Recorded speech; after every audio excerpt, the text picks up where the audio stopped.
আমি লালমনিরহাটে একবার একটা বর্ডার এলাকায়, এই যে বিজিবি যারা আমাদের আছে এখন বিডিআর, ওরা মাত্র 11 জন মিলে এখানে দায়িত্বে আছে। বর্ডারের ওই পাশে আছে ওরা 22 জন ভারতীয়রা। ওনারে আমি জিজ্ঞাসা করলাম ওনারা কয়জন আছে? বলছে আমরা মুসলমান এখানে আছি 11 জন।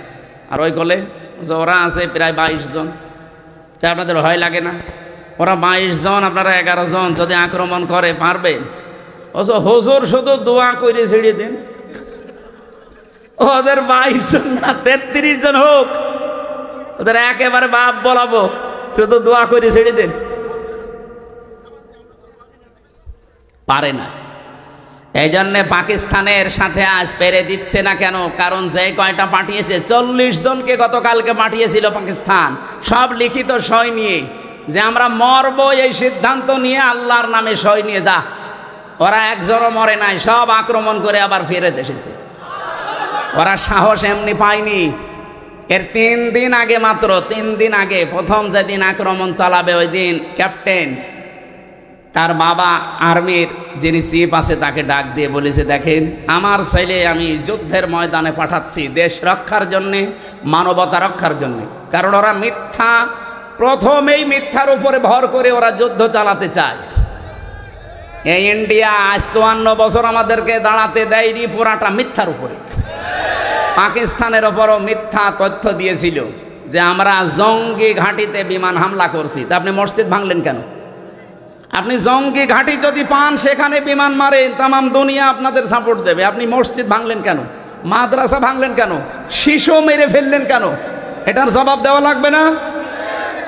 এই জন্যে পাকিস্তানের দলমত আর নেই, সব এক হয়ে গেছে। এরা এক হয়ে এমনকি আর্মির প্রত্যেকের বাবা এসে এসে বলছে আমার ছেলেকে আমি পাঠিয়ে দিলাম মানবতার জন্যে, ইসলামের জন্যে, দেশ রক্ষার জন্যে, যান। কিন্তু আমার ছেলে যদি পেছনে গুলি লাগে আমার ছেলেকে নিয়ে আসবেন না, ওরে সাগরে ফেলে দেবেন, বন জঙ্গলে রেখে আসবেন, ওরকম ছেলে আমার দরকার নেই। কিন্তু ছেলের যদি সামনে গুলি লাগে আমার কাছে নিয়ে আসবেন। ও ক্যাপ্টেন মারা গেছে, ওনারা নিয়ে আসার সময় বাবা জিজ্ঞাসা করছে নিয়ে আসলেন মানে? বলছে বাবা আপনি যা বলেছিলেন ওই কথা আমরা ঠিক রেখেছি, আপনার এই ছেলের পেছনে একটা গুলিও লাগে নাই, বুকে লিখেছে 22টা গুলি লিখেছি। তো এদের সাথে গরুর মদ খাওয়ালো, ওকে শুকর খাওয়ালো, ওকে পারবে? এখন বাধ্য হয়ে সেই মাছ না পেয়ে সিপে কামড় দেবে, আমাদের এদিকে ওরা টার্গেট নিতে পারে। এজন্য সাবধান থাকা লাগবে। কি কথা বোঝেন? সাবধান থাকা লাগবে। ওয়ালা তাজিদান্নাহুম আহরাসান নাসি আলা হায়াতি ওয়া মিনাল্লাযিনা আশরাকু, সূরা বাকারার ভেতরে আছে, হে নবী ওয়ালা তাজিদান্নাহুম, লামে তাকিদ নুনে সাকিলা, আল্লাহ গ্যারান্টি দিয়ে জানিয়েছেন। কারণ বানিয়েছে কে? উনি বানিয়েছে, উনি জানে না আপনার মনের খবর? ও মুশরিকদের মনের খবরও জানে। এই জন্য জানিয়েছেন যে দুনিয়ায় সবচাইতে বেশি মরণকে ভয় পায় 2টা জাতি। 1 নম্বরে মুশরিক। কারা? আহরাসান নাসি আলা হায়াতি ওয়া মিনাল্লাযিনা আশরাকু। এই পৃথিবীতে সবচাইতে বেশি জীবনের উপরে মায়া মহব্বত দেখতে পাবেন মুশরিকদের। এই জন্য ওদেরকে যদি একটু 2-1টা ফেলে দেওয়া যায় না, ও জীবনের মতো আর মাথা উঁচু করে দাঁড়াতে পারবে না। আমরা যে কথা বলতে চাই যে 28 বার আপনারা চেষ্টা চালিয়েছেন, একবারও সফল হতে পারেননি। 2800 বার চেষ্টা করলেও পারবেন না, কারণ 3500 বার কষ্ট পাওয়া লাগবে, দুঃখ পাওয়া লাগবে, এরপরে তো শান্তির মুখ চোখে দেখবেন। কোরআনের আয়াত আমরা 100% বিশ্বাস করি, করি কিনা? সেই বিশ্বাস নিয়ে বলছি, যারা দুনিয়ার মানুষের সম্মান নিয়ে সিনিমিনি খেলেছে এতদিন, আগামীতে যারা এই দেশের দায়িত্বে আসবে কেউ যেন মানুষের সম্মান নিয়ে সিনিমিনি খেলতে না পারে, সেই ব্যবস্থা দেশে করা লাগবে ইনশাআল্লাহ। আজকের মাহফিল যেহেতু সবার জন্যে, সবাইকে সামনে নিয়ে কোরআনে কারীম গুরুত্বপূর্ণ একটা সূরার 4 ভাগের 1 ভাগ পড়েছি। একটা আয়াতের মাত্র 4 ভাগের 1 ভাগ। আমার এই মাথার ভেতরে আয়াত নিয়ে যত তথ্য আছে কিয়ামত পর্যন্ত দিলে ওই তথ্য শেষ হবে না, এত তথ্য আল্লাহ ঢুকিয়েছেন। আমরা চেষ্টা করবো এগুলো ডেলিভারি দেওয়ার। আল্লাহর শুকরিয়া আদায় করছি জবান খুলে আলহামদুলিল্লাহ। দরুদ আর সালাম পাঠ করছি আমাদের নবী মুহাম্মদুর রাসূলুল্লাহ সাল্লাল্লাহু আলাইহি ওয়াসাল্লামের প্রতি, যাকে আল্লাহ 3টা মিশন আর ভিশন দিয়ে দুনিয়ায় পাঠিয়েছিলেন। নবীজির মিশন কয়টা? আরো জোরে বলেন তো, নবীর মিশন যদি 3টা হয়, আমরা উম্মত, আমাদের ওই 3টা হওয়া দরকার না? নাকি ওই 4টা করবেন? না, 3টাই আমাদের মিশন। 1 নম্বরে তাওহীদ প্রতিষ্ঠা, এটা আপনার জীবনের মেন মিশন আর ভিশন বানিয়ে নেবেন। কিয়ামতের ময়দানে আল্লাহ রাব্বুল আলামিন তাওহীদ প্রতিষ্ঠায় যদি আপনাকে দুনিয়ায় দেখেন, অন্য কোনো আমল আখলাক যদি কমও থাকে আল্লাহ মাফ করে দেবেন। কারণ তাওহীদ এইটা প্রতিষ্ঠার জন্যে তামাম দুনিয়ায় আল্লাহ নবী আর রাসূল পাঠিয়েছিলেন। নবীজিকে আল্লাহ ডাকও দিয়েছেন সূরা আলে ইমরান 3 নাম্বার পারা 17 নাম্বার পৃষ্ঠার 2 নাম্বার লাইনের 64 নাম্বার আয়াতে পাবেন এটা। কুলিয়া আহলাল কিতাবি তাআলাউ ইলা কালিমাতিন সাওয়াইম বাইনানা ওয়া বাইনাকুম আল্লাহ না'বুদা ইল্লাল্লাহ ওয়া লা নুশরিকা বিহি শাইআ ওয়া লা ইয়াত্তাখিযা বা'দুনা বা'দান আরবাবাম মিন দুনিল্লাহ ফাইন তাওয়াল্লাউ ফাকুলু আশহাদু বিআন্না মুসলিমুন। একটু খেয়াল করবেন ভাই, এটা এখন একে বাস্তবতার সাথে দরকার। আল্লাহ পাক বলেন, হে নবী, কিতাবে বিশ্বাসী যারা তাদেরকে ডাক দেন। এদেশে আমরা কিতাবে বিশ্বাসী না? কিতাবের নাম কি? আরো জোরে বলেন। অন্য ধর্মের যারা আছে তারাও তাদের একটা কিতাবে বিশ্বাসী। এ বাইরের দেশগুলোতে সফর করতে গেলে আমি যদি ট্রেনে যাই, বাসে যাই, জিজ্ঞাসা করলাম সেদিন থাইল্যান্ডে একজনকে, আপনার নাম কি? নাম বলার পরে দেখলাম লোকটা ইহুদি। আপনার নবীর নাম কি? বলছে জোসেফ। জোসেফ মানে মুসা আলাইহিস সালাম, হযরতে মুসা নবী বলে আমরা যাকে চিনি, ওরা নাম পাল্টিয়ে জোসেফ বলে ডাকে। সেদিন মালয়েশিয়া খ্রিস্টানের সাথে দেখা হয়েছিল, বললাম নাম কি? জিজ্ঞাসা করার পরে নাম বলে। নবীর নাম কি? বলে যিশু। যিশু মানে ঈসা আলাইহিস সালাম। ওরা দাউদ নবীকে ডাকে ডেভিড বলে। আমাদের জাতির পিতা যিনি, হযরতে ইব্রাহিম আলাইহিস সালাম নাকি বঙ্গবন্ধু? এইটা নিয়ে আমার রিমান্ডে টর্চার করতো শয়তানরা। বলছে আমার জাতির পিতার নাম কি? যাই বলেছি বঙ্গবন্ধু নাম ইব্রাহিম আলাইহিস সালাম। সঞ্জয় দত্ত ওই লোকটার নাম। আমারে উল্টাপাল্টা গালি গালাজ দিয়ে, সারা দেশের মানুষ মানে বঙ্গবন্ধু, আর ইব্রাহিম আলাইহিস সালাম কে? কে মানে মুসলিম জাতির পিতা, এটা আল্লাহর ঘোষণা দেওয়া। ওই দিন আমার এমন একটা মুখ খারাপ করে কথা বলেছিল, আমার এখনো অন্তরে বাজে। কোথায় পালিয়েছে ওরে ধরে তো আমি এখন পেলে মুসলমানই দিয়ে দিতাম শয়তান। আমার নাম দেখেই তো বোঝা যাচ্ছে যে মুসলমানই দিইনি। আর আমার যতগুলো রিমান্ডের অফিসার অধিকাংশগুলো এই মালায়ন পড়তো। এমনকি জেলখানায় 3 বছরে আমার যা কারারক্ষী ভাগে পড়তো সব দেবদুলাল, সুব্রত বালা, অসিত কুমার, আশিক রায়, এইরকম মানুষ। নাম শুনে মনে হচ্ছে যে এই আল্লাহর ওলি নাকি? আল্লাহ রাসূলে বিশ্বাস করে না, হামজার দাম আছে ওর কাছে, ও আলেম সালেম ওর কাছে সব সমান। 3টা বছর ফাঁসির কন্ডেম সেলের ভেতরে তালা লাগিয়ে রেখে দিয়েছে। একদিন মাঝে মাঝে হিন্দু তো কিছু বলাও যায় না। একদিন বললাম যে দাদা সারাদিন শুধু এই যে 24 ঘন্টা তালা লাগান, একটু বাইরেও যেতে দিন না, আবার সিসি ক্যামেরা লাগিয়ে রেখেছেন, কেউ যেন আমার সাথে কথা না বলে। একটা কথা হইল, আপনার মানবতা নেই। আচ্ছা কি হুজুর কি বলবেন বলেন? আমাদের একটা বই নিয়ে এসেছেন, অন্তত পড়ি। ওরে আল্লাহর ওলি, বই নিয়ে এসেছে বঙ্গবন্ধুর আত্মজীবনী। ছাতা, ও ছাতা পড়ে আমি করবো কি? পরে বলছে ভালো বই নিয়ে আসবো, পরে নিয়ে এসেছে বঙ্গবন্ধুর ছেলেবেলা। হলো কার কাঁঠাল পেড়ি খেয়েছে, আম পেড়ি খেয়েছে, সেই কথা লিখা হইতা পড়ে আমি কি পাবো ওর ভেতরে? হুজুর লাইব্রেরিতে বঙ্গবন্ধু কর্নারে এছাড়া কোনো বই নেই, ভালো বই নিয়ে আনবেন।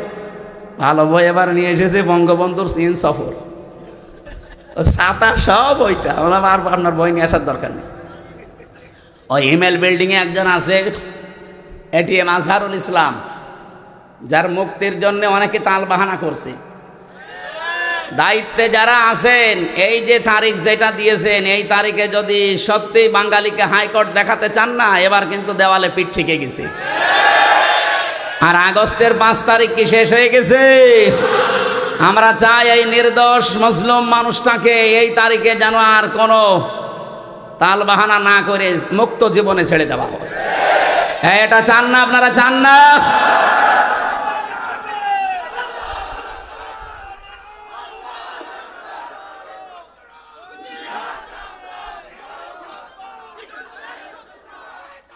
আমার ভাইরা, ওনারে বললাম যে বই ওনার কাছে বলবেন, ওনার কাছে বই আছে। যে বলছে হামজা বই চেয়েছে, আল্লাহর ইশারা 2টা তাফসির দিয়েছিল আল্লাহরে বান্দা, ফিজিলালিল করা আর তাফহিমুল করা। এই 3টা বছরে একাধারে মাওলানা আপনাদের এই জেলার মনে হয় তার নানার বাড়ি মাওলানা মামুনুল হক হাফিজাহুল্লাহ, এ ভাই আমার সাথে এক ঘরে 3 বছর ছিলাম আমরা। ওনার কাছে বহু তথ্য পেয়েছি কোরআন এবং হাদিসের, বিশেষ করে মুহাদ্দিস তো সাইকল হাদিসের ওপরে ওনার বড় দখল আছে। তা আমি যেটা আপনাদেরকে শোনাতে চাচ্ছিলাম এখান থেকে, কিতাবধারী যেই মানুষগুলো সবাইকে আল্লাহ ডাক দিতে বললেন যে যারা কিতাব পেয়েছে তাদেরকে ডাক দিন। এখানে যেহেতু অন্যান্য ধর্মের মানুষ যদি থেকেও থাকেন, আপনিও অন্তত একটা কিতাবে বিশ্বাসী না? বিশ্বাসী করেন না? যে ধর্মের লোক হোক, 4,500 ধর্মের লোক এখন দুনিয়ায় বাস করছে, যে কোনো ধর্মের মানুষ হোক তার ধর্মীয় কিতাব আলাদা আছে। আমাদেরটা যেমন, নাম কি? কোরআন। বলেন বলেন। আল্লাহ সব কিতাবধারীদেরকে ডাক দিতে বললেন, কলিয়া হালাল কিতাব, হে নবী আপনি বলেন, হে কিতাবওয়ালারা, তাআলাও আসো, ইলা কালিমাতিন, একটা কথার দিকে। আল্লাহ কালিমাতিন দিয়েছেন, মাত্র একটা কথার দিকে আসো। সাওয়াইম বাইনানা ওয়া বাইনাকুম, যেটা আমাদের জন্য তোমাদের জন্য সমান হবে, কারো উপরে কোনো বৈষম্য নেই, পক্ষপাতিত্ব নেই, এটা সমান হবে। আসো এই দিকে। কি সেটা? আল্লাহ না'বুদা ইল্লাল্লাহ, আমরা দলমত জাতি বর্ণ ধর্ম নির্বিশেষে সবাই এই কথার উপরে ঐক্যবদ্ধ হই যে আল্লাহ ছাড়া কারো ইবাদত আজকে থেকে করব না। আপনি পৃথিবীর সব ধর্মের কাছে যান, ওরা সবাই এইটাই চায়। বিপদে পড়লে কিন্তু তখন আর দুর্গার কথা, সরস্বতীর কথা মনে থাকে না। আমি ছোটবেলায় বরিশালে পড়তাম যখন, ওই সময় ব্রিজ ছিল না, ট্রলারে যাওয়া লাগতো, লঞ্চে। নৌকা পেয়েছি, যাচ্ছিলাম, হঠাৎ মাঝখানে যেয়ে দেখি ঝড় উঠেছে, কাঁপতেছে নৌকা। আমরা যারা মুসলমান আছি বলছি লা ইলাহা ইল্লাল্লাহ, লা ইলাহা ইল্লা আনতা সুবহানাকা ইন্নী কুনতু মিনাজ জালিমিন। আল্লাহ পাশে এক দাদা আর দাদি বসে আছে, ওই যে গলায় কি দেওয়া থাকে চেনা যায়। ওরা দেখি বলছে লা ইলাহা ইল্লাল্লাহ। কি গো? জিজ্ঞাসা করলাম, দাদা দেখে তো মনে হচ্ছে অন্য ধর্মের লোক, কালেমা পড়েন মানে? মুসলমান হয়েছেন কবে? এখনো হয়নি। কালেমা পড়েন কেন? আমারে বলছে দেখো যে ঝড় উঠেছে, এ ঝড়ে মা কালী দুর্গার কাজ না, এ আল্লাহ লাগবে। এখানে কালী দুর্গা দিয়ে আর হবে না, আল্লাহ লাগবে। সবাই এটা বিশ্বাস করে যে একজন আছে, কিন্তু বাপদাদার ধর্ম মানতেছে মানতেছে মানতেছে, এ কারণে হয়তো ফিরে আসতে পারে না। এই জন্য সবাই যেহেতু একজনের ওপরে আছি আমরা, আপনি ইহুদিদেরকে বলেন হয়তো তারা 3 খোদা 2 খোদায় বিশ্বাসী, ওরা বলে আল্লাহ একজন আছে কিন্তু তার ছেলে আছে উযাইর আলাইহিস সালাম। খ্রিস্টানরা তৃতীয়বাদে বিশ্বাস করেন, আল্লাহ একজন আছে জানি, কিন্তু তার স্ত্রী আছে মারিয়াম, তার ছেলে আছে ঈসা। বলেন নাউজুবিল্লাহ। কোরআনে কারিমে আল্লাহ তাদের বর্ণনাও দিয়েছেন বিভিন্ন জায়গায়। আল্লাহ এই জন্য সূরা ইখলাস নাজিল করে আমাদেরকে শুনিয়েছেন, কুল হুয়াল্লাহু আহাদ আল্লাহুস সামাদ লাম ইয়ালিদ ওয়া লাম ইউলাদ ওয়া লাম ইয়াকুল লাহু কুফুয়ান আহাদ। বলেন আল্লাহু আকবার। হে নবী আপনি বলেন আল্লাহ কয়জন? আরো জোরে বলেন। তিনি অভাবহীন, তার কোনো অভাব নেই। তিনি কাউকে জন্ম দেননি, তাকেও কেউ জন্ম দেয়নি, তার সমকক্ষ আকাশ আর জমিনে আর কেউ নেই। এই চারটা জিনিসের ওপরে আমাদের ঈমান। আমরা যারা ঈমানদার দাবি করছি এই চারটা জিনিসের ওপরে, এই দেশে অন্য কিতাবের বিশ্বাসী যারা, তারাও অন্তত একজনকে বিশ্বাস করে বিপদে পড়লে। সেদিন যশোরের কলেজের এক অধ্যাপক, বিসিএস ক্যাডার, ওনারে বললাম যে স্যার আপনার মুসলমান হওয়া লাগবে না, আমি আপনাকে জোর করে মুসলমান বানাতে ইচ্ছা করলে বানাতে পারতাম, কারণ এই দেশে আপনারা মাত্র 4-5 ভাগ আর আমরা শুধু মুসলমানই 92 ভাগ। ভারতে যেমন চিটারি করে, বাটপারি করে, অত্যাচার জুলুম নির্যাতন করে তারা কি চালাচ্ছে আপনারা দেখতে পাচ্ছেন। আমরাও করলে করতে পারতাম, কিন্তু আমাদের ধর্মে এটা নেই। লা ইকরাহা ফিদ্দীন, আমাদের ধর্মে বাড়াবাড়ি আছে, জোর জবরদস্তিও নেই। তা আপনাকে আমি একটা আহ্বান জানাই, আপনি আমাদের ধর্মীয় গ্রন্থ কোরআনে কারিম, এটা বাংলায় অথবা ইংরেজিতে একটু ভালো করে পড়বেন, বুঝে বুঝে। আল্লাহর ইশারা উনি 3 মাস পরে দেখি নিজের থেকেই মুসলমান হয়ে গেছে। এই জন্য সবাই জানে যে একজন আছে, শুধু বিবেকটা একটু হালকা কাজে লাগালেই এ পৃথিবীর কোনো মিথ্যা ধর্মে মানুষ আর থাকবে না। কিন্তু এই বিবেকটা কাজে লাগে না, এই জন্যে মানুষ আসতে চায় না। এই যে গিরিশচন্দ্র সেন, আপনি কি মনে করেন লোকটা কি জ্ঞানী কম ছিল কোরআনের ওপরে? ও কোরআনের বঙ্গ অনুবাদ করেছে, তাফসিরও লিখেছে। এখানে শামীম ভাই সহ যত অফিসার বলেন, যত আলেম ওলামা আছে, আমি গ্যারান্টি দিলাম পড়া কোরআনের প্রতিটি শব্দের অর্থ আপনার জানা আছে। কথা আপনি বলতে পারবেন না, পারবেন, কেউ পারবেন না। আমি পড়িয়েছিলাম বিশ্ববিদ্যালয়ে থাকাকালীন পুরাটা, কিন্তু আমার মনে নেই, এখন আমার আবার দেখা লাগবে। আপনি চিন্তা করতে পারেন, কোরআনের উপরে সেই 5 পাস করার পরে তো এর উপরে আসি আমি, আমার এর উপরে অনার্স মাস্টার্স করা, আমি ডক্টরেটও করবো এর উপরেই, আমার কাম এলো করা এর উপরেই, সারা জীবন চলছে এর উপরে। অথচ আমার এখনো আয়ত্ত হয়নি। কতবার যে পুরা কোরআন শরীফ খতম করেছি আমি জানি, আর আমার আল্লাহ জানে। এরপরও আমার আয়ত্ত নেই। আর তাফসির করতে গেলে যারা লেখে তাফসির জিজ্ঞাসা করেন, এক একটা শব্দের একাধিক অর্থ আপনার জানা থাকা লাগবে, নয়তো আপনি তাফসির করে মেলাতে পারবেন না। দরবা শব্দের অর্থ কোনো জায়গায় মারা, কোনো জায়গায় সফর করা, কোনো জায়গায় দৃষ্টান্ত দেওয়া। এখন যে জায়গায় যে অর্থটাই অ্যাপ্রোপ্রিয়েট হবে, খাটবে, ওইটা ওই জায়গায় আপনাকে ব্যবহার করা লাগবে। আপনি মারা অর্থ যদি সফর করার অর্থ করেন, কিয়ামত পর্যন্ত মিলাতে পারবেন? তাহলে এ লোকটা কত বেশি কোরআন পড়েছে আমার চাইতে কোরআন বেশি পড়েছে, বেশি বুঝেছে, বেশি লিখেছে।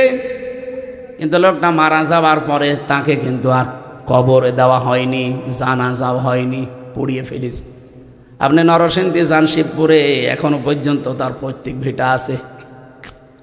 কি বুঝলেন এখান থেকে? এই লোকটার সব ছিল কিন্তু মন ছিল না। কারণ হেদায়েত পাওয়ার জন্য একটা মন লাগবে, ওই মন যদি কারো না হয় আল্লাহ জোর করে হেদায়েত দেবে না। আল্লাহ ইচ্ছা করলে কিন্তু পারে, কিন্তু উনি ইচ্ছা করেন না। স্বাধীনতা আপনাকে দিয়ে দিয়েছে আর পাঠিয়েছে আল্লাহর এই কালামটা কোরআনে কারিম।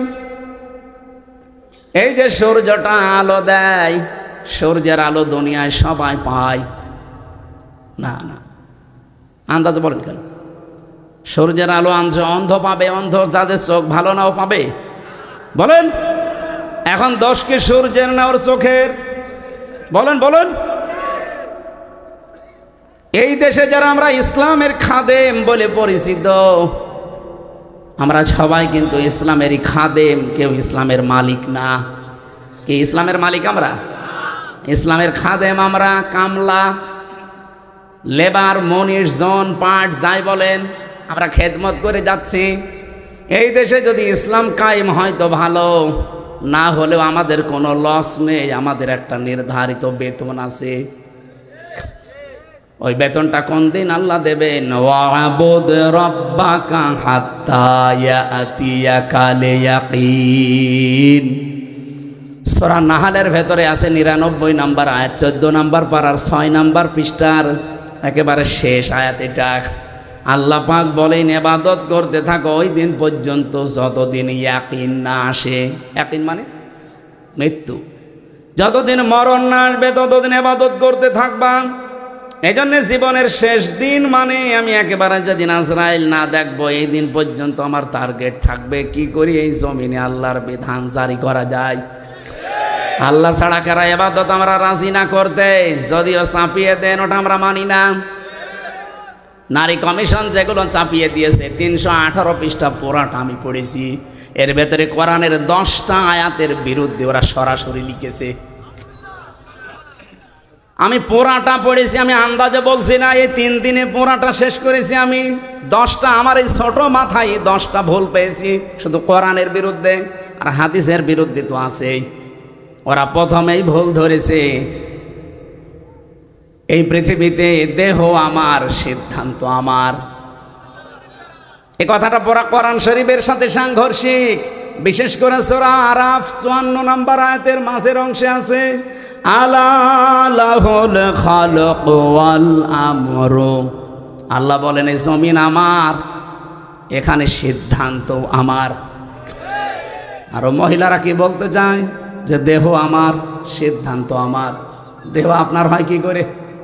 এ দেহের মালিক আপনি।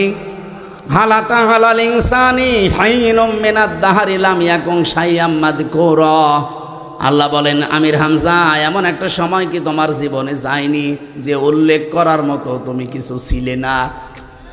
আমার এই যে 33 বছর, বলেন তো 34 বছর আগে আমি কি উল্লেখ করার মতো কিছু ছিলাম? বলেন। দেহ আমার হয় কি করে? হ্যাঁ, আমার মা বাবা বিছানায় ছিল, এতটুকু তাদের দায়িত্ব। কোরআনে কারিমে সূরা ওয়াকিয়ার ভেতরে আছে তোমার মা বাবা শুধু বিছানায় ছিল, এ দায়িত্বই শেষ। বাকি ওই বীর্য থেকে শুরু করে পর্যন্ত কোনো দায়িত্ব তোমার মা বাবার আর নেই। পুরোটা আমি আল্লাহ নিজে প্রসেস করেছি।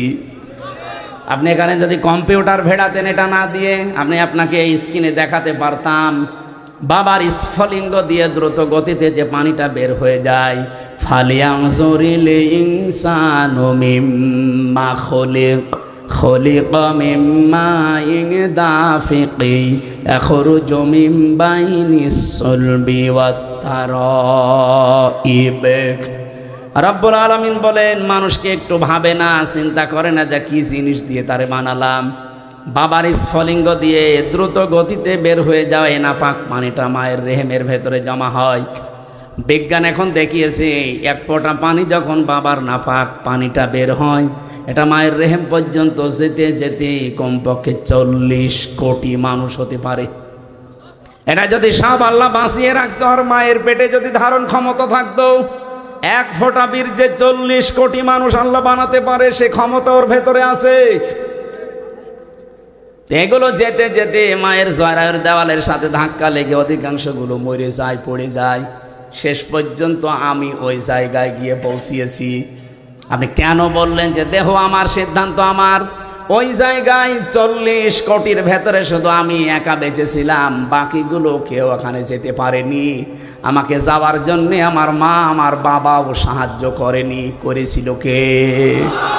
ওই জায়গায় যদি আল্লাহ আমাকে আকর্ষণ করে দিতেন, ওই জায়গা থেকে যদি আমাকে ফেলে জরায়ুর দেওয়ালের সাথে ধাক্কা দিতেন, কোন বাবা আপনার এই মুখ দেখাতো? এই তথ্যটা আছে সূরা নাহালের ভেতরে আছে 14 নম্বর পারা 14 নম্বর পৃষ্ঠা 13 নম্বর লাইনের 78 নম্বর আয়াতের মাঝের অংশে আছে ওয়াজাআলা লাকুমুস সামআ ওয়াল আবসারা ওয়াল আফইদা ইলা আখিরি আয়াত। বাবার এইটা নিয়ে আমি আল্লাহ কমপক্ষে 4টা জিনিস বানাই। 40 দিন 40 দিন 40 দিনের প্রক্রিয়া আছে, 120 দিন লাগে। চুল, রগ, হাড় আর পর্দা। আর মায়ের রেহেমের ভেতরে যে নাপাক পানির থলি আছে, ওইটা দিয়ে আরও 4টা জিনিস বানায়, রক্ত, গোশত, চর্বি আর চামড়া। 4 8টা জিনিস যখন এক হয়, তখন ফেরেশতারা বলে সিদ্ধান্ত চায় আল্লাহ একে কি বানাবো। পূর্ণাঙ্গ মানুষ বানাতে হলে কমপক্ষে 13টা উপাদান লাগে। যে তোমার বাবা আপনাকে 4 8টা জিনিস পেয়েছেন, দিয়েছেন, বাকি এখনো কয়টা লাগবে? এই যে আয়াতটা পড়লাম, এই আয়াতের তথ্য এটা। ওয়াজাআলা লাকুমুস সামআ মানে এই যে শ্রবণ শক্তি, ওয়ালা বসর, এই দর্শন শক্তি, ওয়ালা ফিদা, অন্তরের যে শক্তি। পাঁচটা জিনিস আল্লাহ এখানে নাম দিয়েছেন, শ্রবণ শক্তি, দর্শন শক্তি, বাক শক্তি, আকেল শক্তি আর ঘ্রাণ শক্তি। এই পাঁচটা আল্লাহ বলেন আমার রব নামের কারণে আমি তোকে ভিক্ষা দিয়েছি। আমার বান্দা যেহেতু তো এই জন্য আমি তোকে দিয়েছি আমার রব নামের কারণে। ৮, ৫, ১৩টা জিনিস যখন এক হয়ে যায় তখন আকৃতির তৈরি করার সিদ্ধান্ত আসে। ফেরেশতারা বলে ওয়াল্লাযী ইউসাউবিরুকুম ফিল আরহামি কাইফা ইয়াশা, তিনি সেই আল্লাহ যিনি মায়ের রেহেমের ভেতরে তোমাদের আকার আর আকৃতি তৈরি করেন। এই আকৃতি তৈরি করতে আল্লাহ আপনার মায়ের কাছে জিজ্ঞাসা করেছিল যে ফর্সা বানাবো না কালো বানাবো? বলেন। আল্লাহ নিজের সিদ্ধান্তে বানিয়েছেন, এমনকি কাউকে দেখে দেখে বানিয়েছেন তাও না।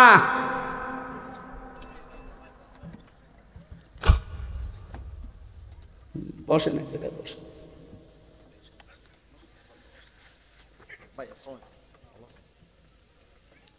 কাউকে দেখে দেখে আল্লাহ পাক এটা আমাকে আকৃতি দিয়েছেন এমন না। এই জন্যে ইন্নী ওয়াজ্জাহতু ওয়াজহিয়া লিল্লাযী ফাতারাস সামাওয়াতি ওয়াল আরদা হানিফা। এই যে সাবধানে মাঝখানে যে শব্দটা ফাতারা, ফাতার মানে তৈরি করা, খলাক মানেও তৈরি করা, সৃষ্টি করা, ফাতারা মানেও তৈরি করা। তৈরি করা প্রায় ৩৩টা আরবি আছে। কেন আল্লাহ ওই ৩২টা বাদ দিয়ে ফাতারা দিলেন? ফাতার শব্দের শাব্দিক অর্থ হচ্ছে এমনভাবে তিনি বানিয়েছেন কোনো নমুনা, কোনো আকার, কোনো মডেল ছাড়া। পেটের ভেতরে যে আমাদের আকৃতি আল্লাহ বানিয়েছেন এটা কি একটা দেখি আর একটা না। বিজ্ঞান এখন দেখাচ্ছে আমাদের ৩.৫ হাত বডির ভেতরে কমপক্ষে 5টা জিনিস তো এমন আছে যেটা আজ পর্যন্ত কারোর সাথে মেলে নাই, কিয়ামত পর্যন্ত মিলবেও না। তার ১ নম্বরে হাতের এই সাফ, এখানে ১৫৩টা রেখা আছে, আজ পর্যন্ত কারোর সাথে মিলছে না, কিয়ামতের আগে মিলবেও না। ২ নম্বরে আমাদের এই চোখের ভেতরে 5টা জিনিস আছে, money, less, lens, equal, deep equal, এগুলো আজ পর্যন্ত কারো মেলে নাই, মিলবেও না। ৩ নম্বরে চামড়া, ৯,৭৬৮ প্রকার চামড়া এই ৩.৫ হাত বডির ভেতরে আছে। এক একটা চামড়ার এক এক রকম গুণ। আশ্চর্যের বিষয় আমি নিজে দেখেছি। আমার চামড়া, স্বামী ভাইয়ের চামড়া হয়তো মনে হচ্ছে এক, আমার চামড়া কেটে যাক, ফেটে যাক, ছিঁড়ে যাক, পুড়ে যাক, ওনার চামড়া কেটে লাগিয়ে দেবেন, ভালো হওয়া দূরের কথা পছন্দ ধরবে, জীবনও ভালো হবে না। আমার চামড়া যদি আমার শরীরের কোনো জায়গা থেকে কেটে এনে লাগিয়ে দেন, ওটা কিছুদিনের ভেতরে আবার মিলে যাবে, ভালো হয়ে যাবে। আল্লাহ এখান থেকে একটা তথ্য দিতে চেয়েছেন, ওয়ালা তাজিরু ওয়াজিরাতুন বিজরা উখরা, আয়াতের ব্যাখ্যায় পাবেন, তাফসিরে মাযহারির ভেতরে আছে যে তোর চামড়ার সাথে শামীমের চামড়া মেলে না, আর কিয়ামতের দিন ও তোর পাপের বোঝা বহন করে নিয়ে যাবে। ও বলে তুই বিশ্বাস করিস? তুই একটা পাগল আর একটা ভণ্ড। এরকম পাগল আর ভণ্ড দেশে নেই। কত দরবার থেকে আওয়াজ উঠতেছে, কোনো চিন্তা নেই, বাবা আছে, বাবা পার করবে। বাবার কি হবে বাবা জানে, আর বাবা ইচ্ছা করলেও পারবে না, কারণ কেউ কারো বোঝা বহন, বলেন বলেন, কেউ কারো বোঝা বহন করবে না। এই জন্য কারো উপর ভরসা করবেন না, নিজের কাজ নিজে করে যান। চামড়ার পরে আমি দেখেছি আস্বাদন স্তর, এই যে আমাদের জহব্বার ভেতরে যে স্বাদ নেওয়ার স্তর আছে, বিজ্ঞান এখন জানিয়েছে এই কয়েক ইঞ্চি জহব্বার ভেতরে কমপক্ষে ২ কোটি আস্বাদন স্তর আছে। মানে ২ কোটি খাবার যদি একটার পরে একটা দিতেই থাকেন, ও প্রত্যেকটা খাবারের আলাদা স্বাদ বলে দিতে পারবে, সে ক্ষমতা জহব্বার আছে। আমি বাংলাদেশ সহ বললাম না, কতগুলো দেশ ঘুরলাম, কোনো জায়গায় আমি ২ কোটি খাবার একসাথে রান্না পাইনি। আপনি পেয়েছেন? যত নামি দামি হোটেল হোক, আমি বাংলাদেশে এক জায়গায় ১২০ প্রকার পেয়েছি। গাজীপুরের নিরিবিলি হোটেলে কাপাসিয়ায়, এটা সর্বোচ্চ পেয়েছি ১২০ প্রকার। ও মালিকের নাম তোতা মিয়া, বললাম যে ভাই কি কি আছে নিয়ে আসেন তো। ও আল্লাহ খাবার নিয়ে এসেছে। এটা কি? আচ্ছা, কাঁঠালের পাতা ভর্তা। কাঁঠালের পাতা ভর্তা এবার খাবার হইল? বাঁশের পাতা ভর্তা, বেগুনের পাতা ভর্তা, এ সব মিলিয়ে 120 প্রকার। আপনি চিন্তা করেন, সব মিলিয়ে বানাচ্ছে 120 প্রকার। আর আমার আল্লাহ মাত্র কয়েক ইঞ্চি জহব্বার ভেতরে স্বাদ নেওয়ার স্তর দিয়েছেন কত।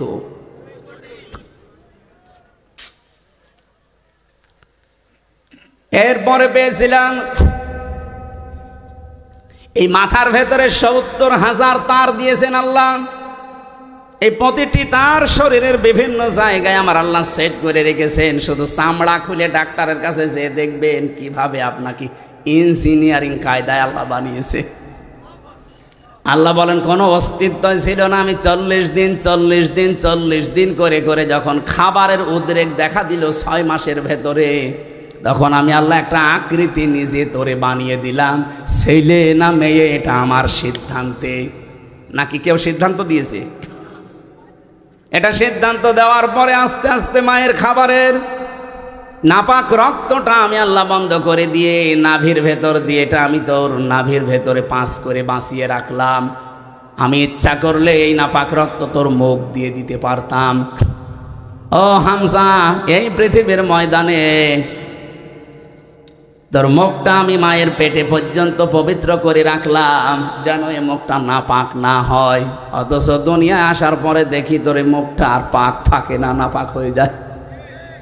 কত মানুষ সুদের টাকা খায় এই মুখ দিয়ে। না এলাকায় সুদ নেই? এই যে টাকা ছেড়ে রাখে, মাসে মাসে 1000 টাকা দিলে 100 টাকা বেশি দেয়। এটা যারা করছেন জেনে রাখেন আপনি মায়ের সাথে জেনা করছেন। এ কাজে কারা আছেন হাত তোলেন তো। এই ওয়াজ মনে হয় এই এলাকার জন্য না, এই এলাকায় নেই। ভালো।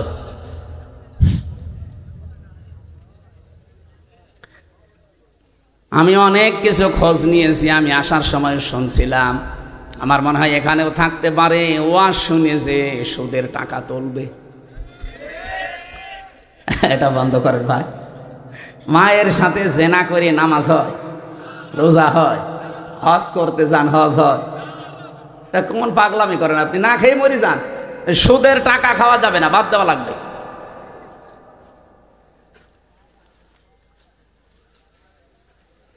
যারা ঘুষ খান, শব্দটা যেহেতু শুনলেই বোঝা যাচ্ছে অবৈধভাবে ইনকাম করেছেন আপনি। ঘুষের টাকা এটা হারাম। এই জিনিসটা আপনি মুখ দিয়ে দেবেন, এই জন্য আমার আল্লাহ মুখটা পবিত্র রাখেন নাই। যত নাপাক জিনিস আছে মুখ দিয়ে আজকে থেকে বন্ধ। দরকার আমি এভাবে মরে চলে যাব খবরে, আমি নাপাক কোনো জিনিস আমার মুখ দিয়ে দেব না। এই মুখটা আমার আল্লাহ নিজে মায়ের পেটের ভেতরেও পবিত্র রেখে দিয়েছিলেন। বলেন সুবহানাল্লাহ। আল্লাহু আখরাজাকুম মিন বুতুনি উম্মাহাতিকুম লা তা'লামুনা শাইআ ইলা আখিরি আয়াত। তথ্যগুলো লম্বা করে বলতে গেলে বহু সময় যাবে। যেহেতু ওরা যে সিদ্ধান্তগুলো রায়গুলো দিয়েছে, নীতিমালাগুলো একটাও আমার কোরআনের সাথে মিলছে না। আর কোরআনের সাথে যেটা মেলে না সেটা আমার আল্লাহর পছন্দ। সুতরাং আমরা যখন সিদ্ধান্ত নিচ্ছি আল্লাহ বাদে কারো ইবাদত করব না, সুতরাং দল মত নির্বিশেষে এই দেশে জাতি বর্ণ ধর্ম সবাই আমরা জানাতে চাই এ কমিশন মানাতোদের কথা রিপোর্ট ও কমিশনই আমরা মানি না। মির্জা ফখরুল ইসলাম আলমগীর উনি পরশু দিন একটা কথা জানিয়েছে যে কমিশনের ভেতরে ইসলামিক স্কলার যারা, এরকম কোনো মহিলা যদি ওই 10 জনের ভেতরে 1-2 জন রাখতেন তাহলে এই বিতর্কতা হতো না। তারা আপনার ভুল ধরে দিত যে এই জায়গায় কোরআনের বিরুদ্ধে চলে যাচ্ছে। আপনি একেবারে সব বাবা শাহজালাল সব হালাল করতে গিয়ে সব সমান সমান করে দিলে হবে? নারী পুরুষের সমান অধিকার কিয়ামত পর্যন্ত সম্ভব না। আমি এখানে পুরুষ মানুষ, শুধু আমার নাভি থেকে হাঁটু পর্যন্ত একটা হাফ প্যান্ট পরিয়ে দেন, আমি কুষ্টিয়ায় চলে যেতে পারবো। আমার মতো 33 বছরের একটা যুবতী মেয়েকে আপনি হাফ প্যান্ট পরিয়ে ছেড়ে দেন তো যেতে পারি কিনা বলেন? এই জন্য আমার মনে হয় রিপোর্টগুলো যারা দিয়েছেন এরা মেয়াদ উত্তীর্ণ গাঁজা খেয়েছে। মেয়াদালা গাঁজা খেলেও তো এরকম রিপোর্ট কেউ দেয় না। মেয়াদালা গাঁজা খায় আমার লালনের মাজারে দেখি কুষ্টিয়ায়। মেয়াদালা গাঁজা খায় তো এই জন্য পড়ে থাকে, পুলিশ পাহারা দেয়। পুলিশ যে পাহারা দেয় ওরা গাঁজা খায়, গাঁজা খেয়ে পড়ে থাকে, কথা বলে না। আর এরা গাঁজা খেয়েছে কিন্তু মেয়াদ উত্তীর্ণ হওয়া গাঁজা, এই কারণে এমন উল্টাপাল্টা বকতেছে। এগুলোরে আর বাইরে রাখা আমার মনে হয় ঠিক হবে না। দায়িত্বে যারা আছেন এদেরকে তাড়াতাড়ি পাবনায় পাঠিয়ে দেন। এই 4-5 দিন আগে পাবনায় গিয়েছিলাম পাগলা গারাত দেখতে, যে দেখি পাগল আর বেশি নেই। দায়িত্বশীল একজন বসে, হুজুর পাগল যা আসে সব ভালো হয়ে চলে যায়, ওইগুলো পাঠানোর দরকার, ওগুলো তো ভালো হচ্ছে না, ওগুলো পাঠানো দরকার। আল্লাহ নাবুদা ইল্লাল্লাহ, আল্লাহ বাদে কারো ইবাদত করা যাবে না, এটা ঐক্য হওয়ার ভেতরে মূল পয়েন্ট। নবীজির মিশন ছিল এইটা, যে তাওহীদ প্রতিষ্ঠা করতে হবে। দুনিয়ার মানুষকে বলেছিলেন, আসো আমরা এই একটা কথার উপরে ঐক্যমত হই যে আল্লাহ বাদে আমরা কারো ইবাদত করব না, যে যা করছেন করেন, কিন্তু আল্লাহ বাদে কারো ইবাদত, কারো বাবার ইবাদত চলবে না, ইবাদত হবে কার? আলা নুশরিকা বিহি শাইয়া, আল্লাহর সাথে কোনোদিন আর শরীক করব না আজকে থেকে।